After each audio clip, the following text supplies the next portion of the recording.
আমার নাম রাফসানা কবির প্রাপ্তি। আমি কলেজ অফ ডেভেলপমেন্ট অল্টারনেটিভ থেকে এইচএসসি কমপ্লিট করেছি 2019-এ। আফটার দ্যাট আমি আইইউবিতে পড়াশোনা করছিলাম। তখন আমি ডিফারেন্ট কান্ট্রিজ খুঁজতেছিলাম যে হায়ার এডুকেশন আমার কমপ্লিট করার জন্য।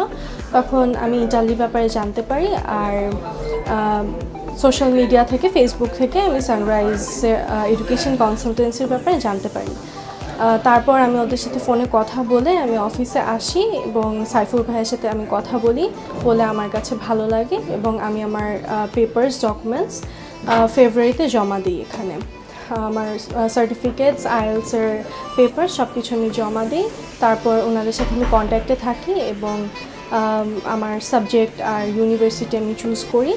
করে আমি অফার লেটার পাই।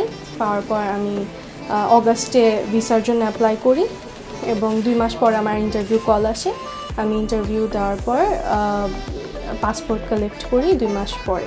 ইন্টারভিউর আগে আমাদেরকে গ্রুমিং করানো হয়, প্র্যাকটিস সেশন দেওয়া হয় 2টো। তারপরে আমি ইন্টারভিউতে যাই এবং ইন্টারভিউ আমার খুবই ভালো হয়।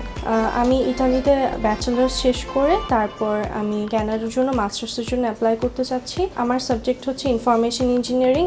যেহেতু আমি আইইউবিতে কম্পিউটার সায়েন্স অ্যান্ড ইঞ্জিনিয়ারিং পড়াশোনা করছিলাম, তো আমি রিলেটেড সাবজেক্ট নিয়ে পড়াশোনা করার জন্য অ্যাপ্লাই করি। আমি যে ইউনিভার্সিটিতে এনরোল করি সেটা হচ্ছে পলিটেকনিকো দি তুরিনো।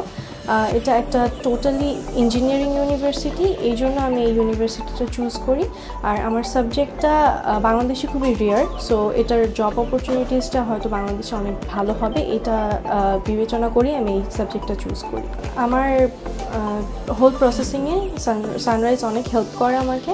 সবাই খুবই সাপোর্টিভ ছিল। আমি সবাইকে থ্যাঙ্কস জানাতে চাই। সবাই আমার জন্য দোয়া করবেন।